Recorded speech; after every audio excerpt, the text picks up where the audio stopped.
Good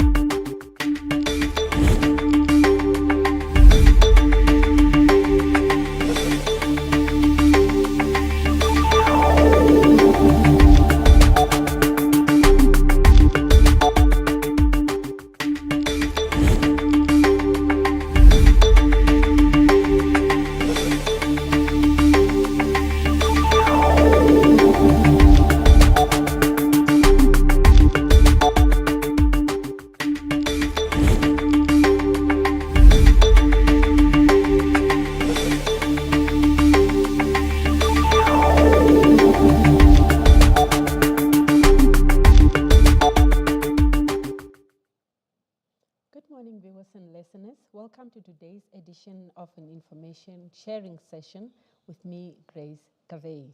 As usual, we are live on our social media pages, Facebook at Ministry of Information and Communication Technology, YouTube at MICT Namibia.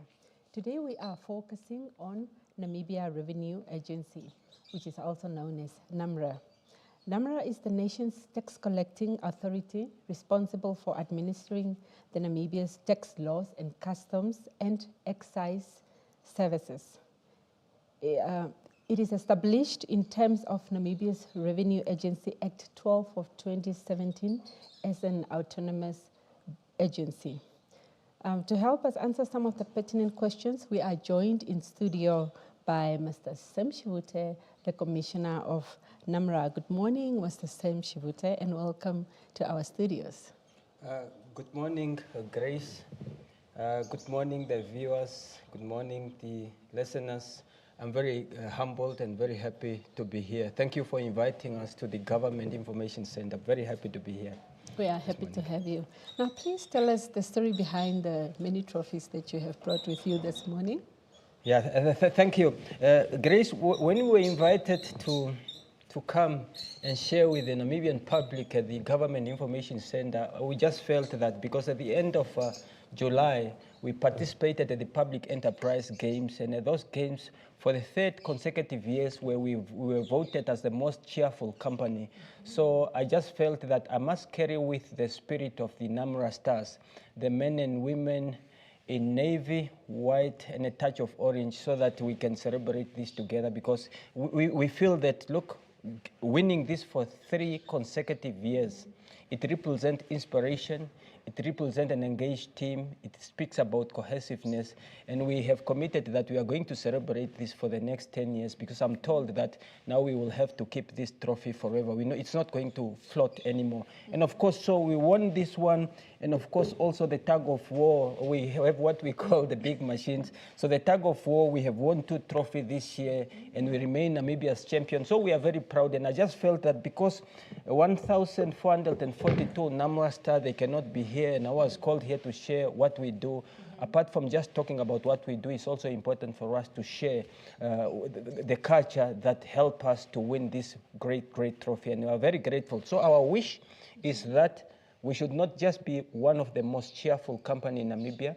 If every institution, every company can be one of the most cheerful and winning mindset, developing winning mindset, that will be good for Namibia. That means if all of us are winning, Namibia will continue to be a winner.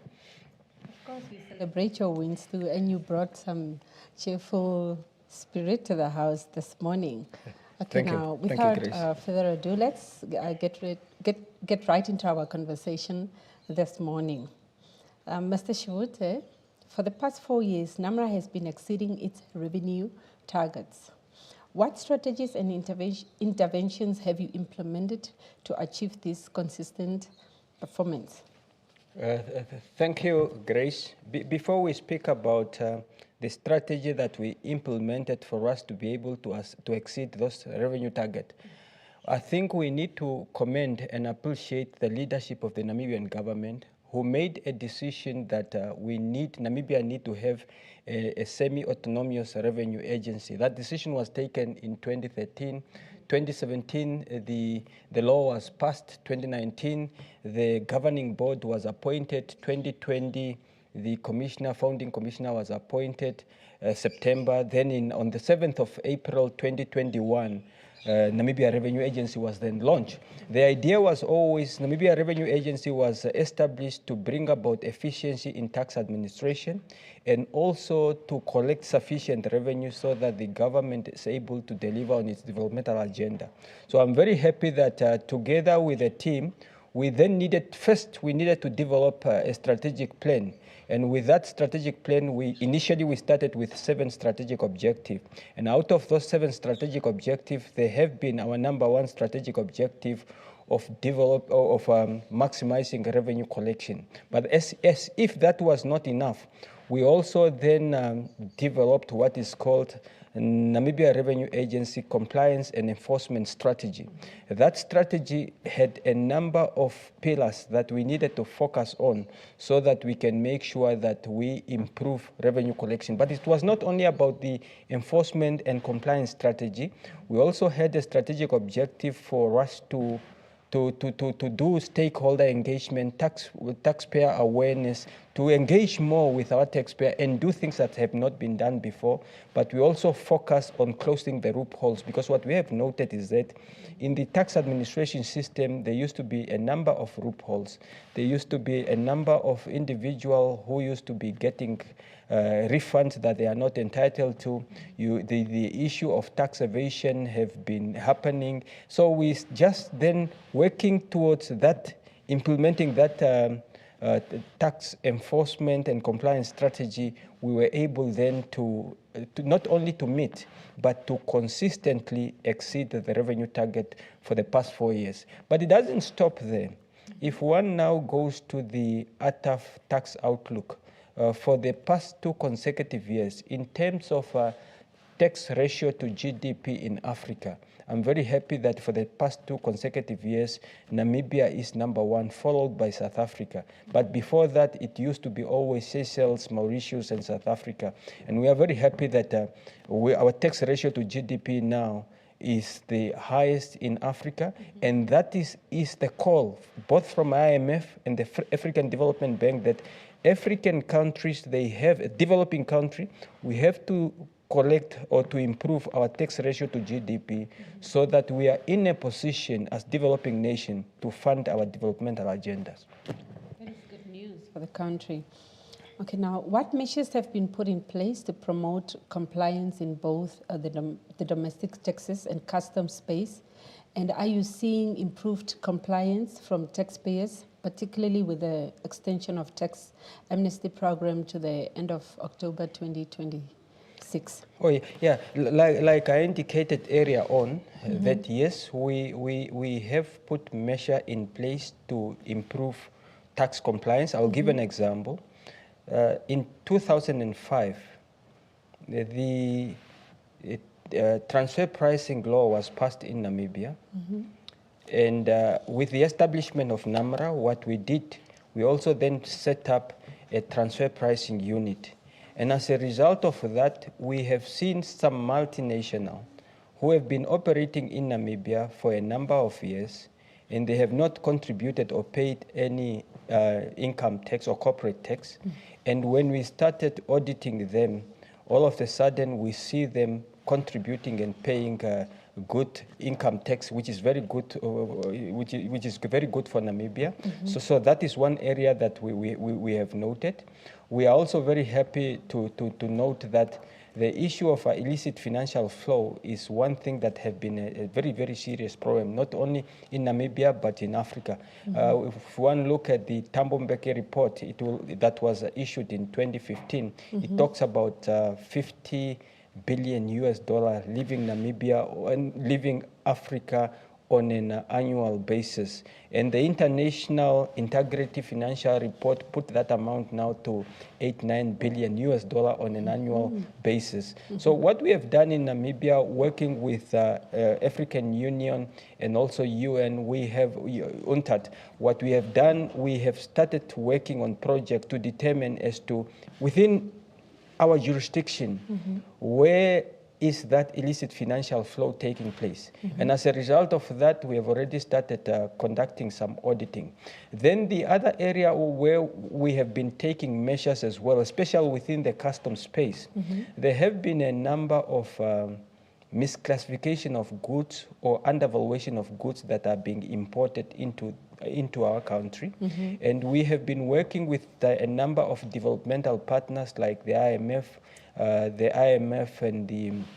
and the WCO, just to capacitate our teams. We have a section that deals with valuation and classification, and as a result of that, you will then find some trader who in the past used to undervalue or misclassify the goods that they are importing in Namibia so that they do not pay the relevant or necessary customs duties. And as a result of that, what we are seeing is that if you try to understand the challenges that you are facing and you introduce measures to address those challenges, then you will see compliance coming about. So I think those are some of the measures that we have put in place. Okay, that answers my next question that I had.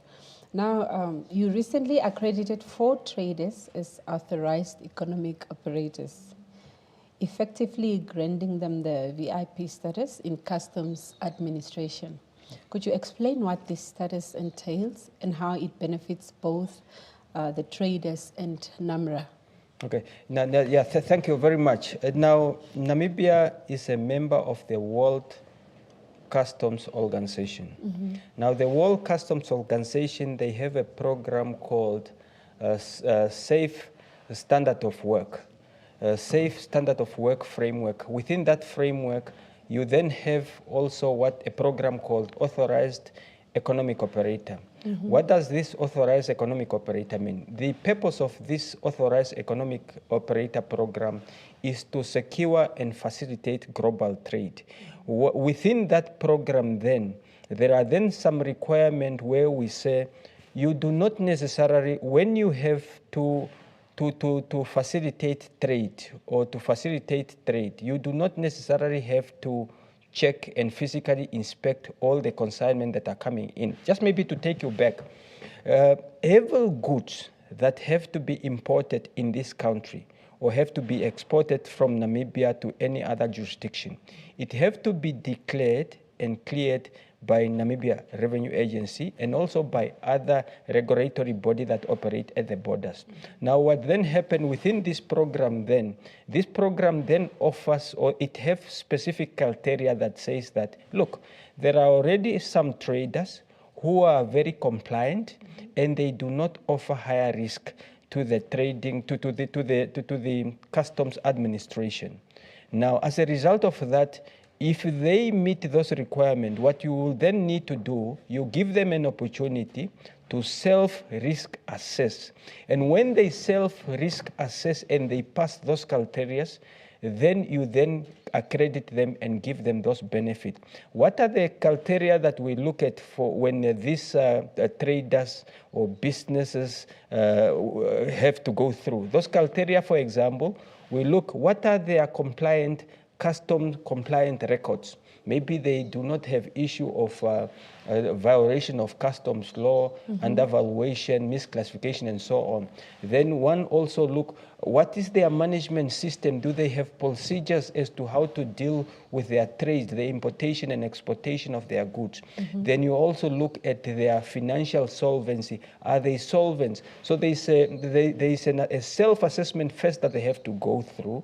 And after they have done the self-assessment, they will then subject themselves to an audit and also a risk assessment by Namibia Revenue Agency. That is our colleague from Custom and Excise Department. And if they then pass all the criteria, then they can then be accredited as what is called what is called authorized economic operator. Once they get that accreditation, then it comes with a number of benefits. For example, they will be getting expedited VAT refunds, which is really meaning that they will be getting preferential treatment compared to the others. They will be subjected to reduced inspection, physical inspection and audit.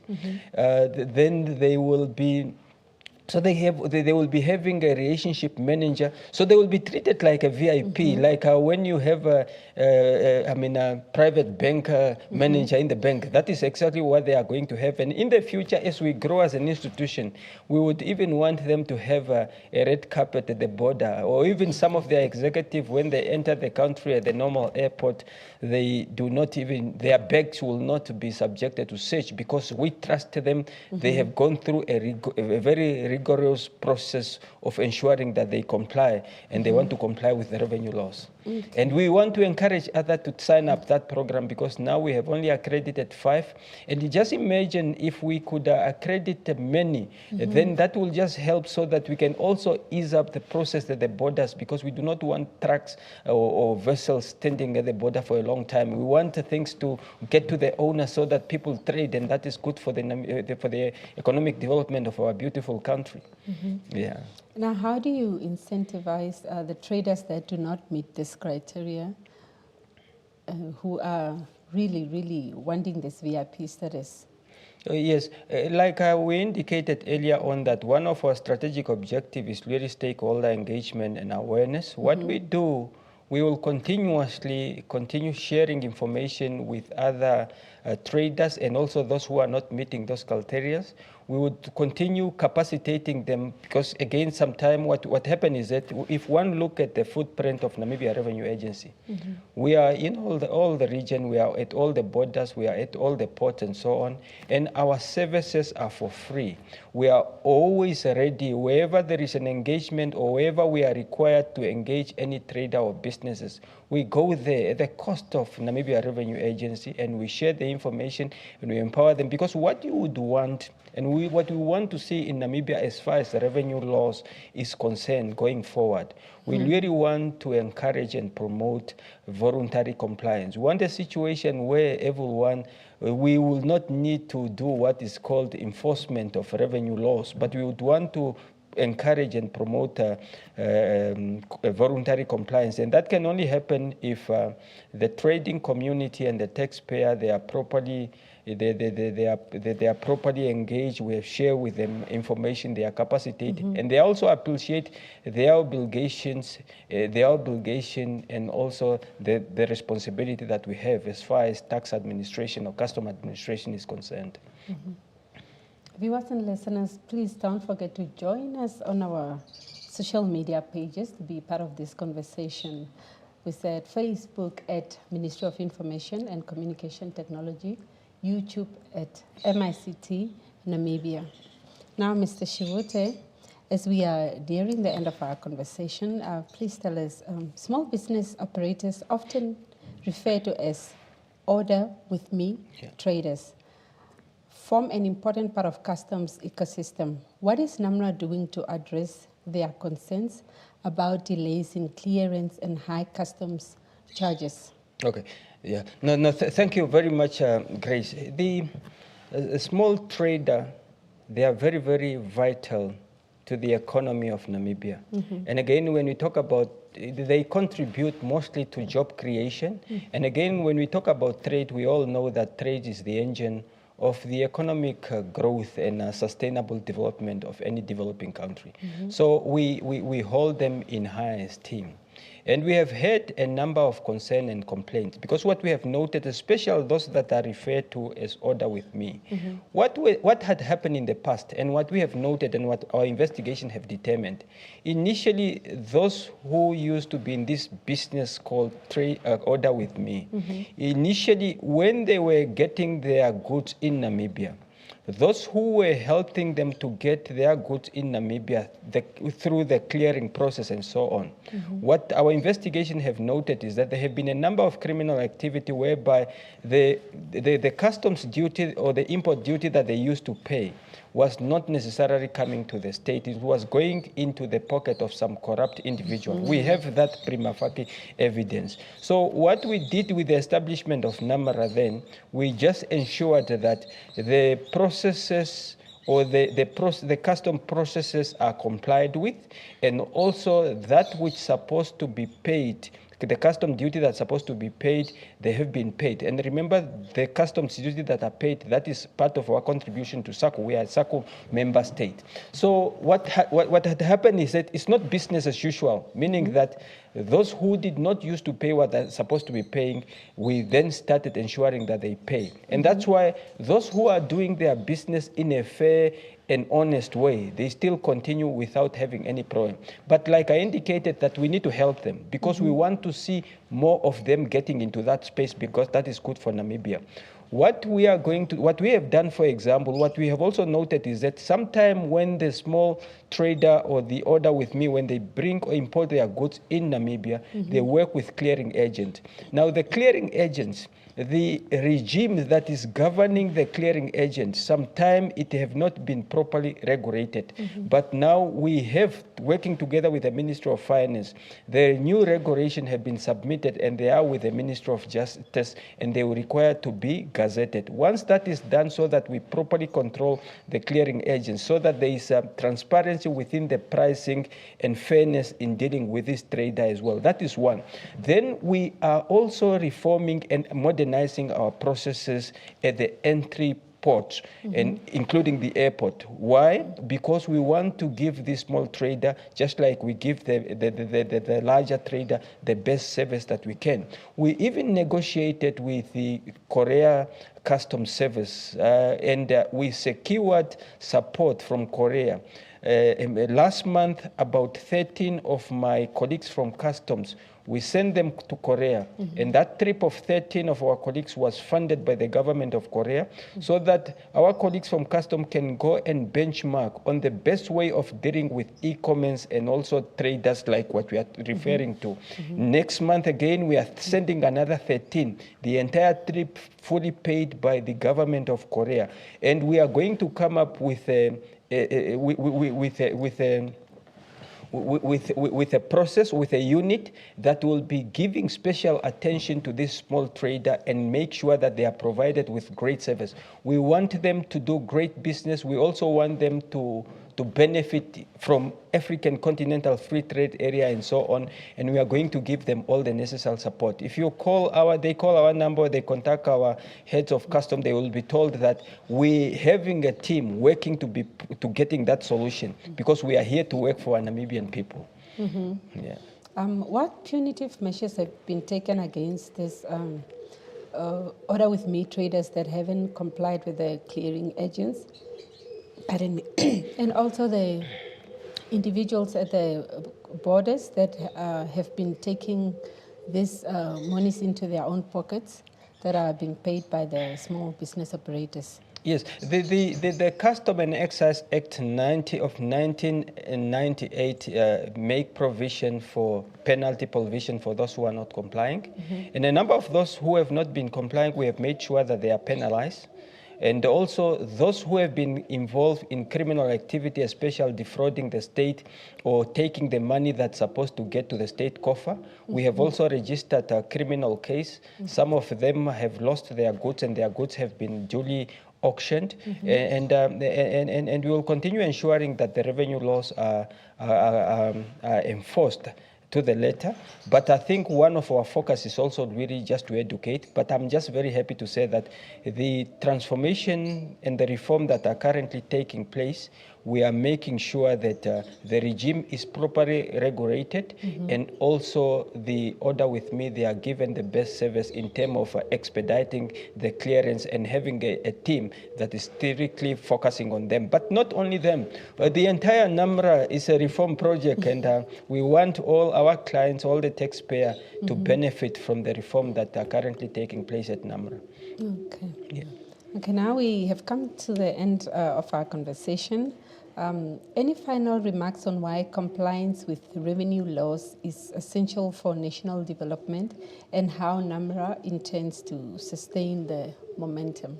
Yes, thank you very much, Grace. I must just again end by sharing our vision. Our vision have always been, over the past 4 years, aspiring to become a world-class revenue agency, serving with passion to positively impact the livelihood of every Namibian. Now, briefly talking about why is the importance of complying with revenue law. But before we touch that, briefly touching on our mandate. Our mandate, number one, collecting revenue on behalf of the state. Number two, providing custom and excise services that facilitate legitimate trade. Number three, we have to protect the Namibian border by ensuring that illegal imported goods or exported goods, we have to protect our border from that. But the most important thing that need to be noted is that I was in Sevilla with the Minister of Finance and the Director General of NPC at the beginning of July. And what we have, there are a number of commitments that have been made, which is called Sevilla, the Compromiso de Sevilla, Compromiso de Sevilla or the Sevilla Commitment. And those commitment has been made by all our leaders, including our leaders here in Namibia as well. What have come out of Sevilla there is that the finance or the official developmental finance that used to be there, assistance, is no more there like in the past. The aid, due to this geo-economic fragmentation, political geo-economic fragmentation, and those challenges, where we are now, there is a requirement that all developing countries, we need to strengthen our domestic resource mobilization. There is a need or a call that we need to strengthen our tax system. The best way, and this has been proven now, the best way now going forward to fund our development sustainably is through strengthening domestic resource mobilization and strengthening our tax system, and also through tax system as well. What does it mean by that? Therefore, we have these 7 revenue laws that we are administering. We would then want to call upon all our clients, all the taxpayers, all the Namibians, that we have a responsibility to develop our country. And the only way we can do that, we need to strengthen tax administration, and therefore we need to encourage voluntary compliance. We need to work together. Those who require information or sessions, awareness session, we will provide all those services. But we also want to inform the people of Namibia that all the services from NAMRA are for free. Nobody should pay for any service to any NAMRA employee. Nobody should even buy a NAMRA employee lunch. We are here to serve with passion and to serve the Namibian people. So in conclusion, just to say that it's important for us to ensure that we enforce the revenue laws. It's also important for Namibians to comply, not only Namibians, but everyone doing business here as well, to comply with revenue law voluntarily, because we need to mobilize sufficient revenue to make sure that the state is strengthened and capacitated to deliver on its developmental agenda. And we have to do everything to make sure that Namibia win. Namibia must continue winning. And if NAMRA win, Namibia will win as well. Sure. Yes. Thank you so much, Mr. Sem Shivute, for gracing our studios with your presence, with your cheerful presence this morning. This was a very short and informative discussion with the Commissioner of NAMRA. That is all we had for you for now. Please join us at 11 o'clock as we bring you another fruitful discussion. From me and the crew, it's bye for now.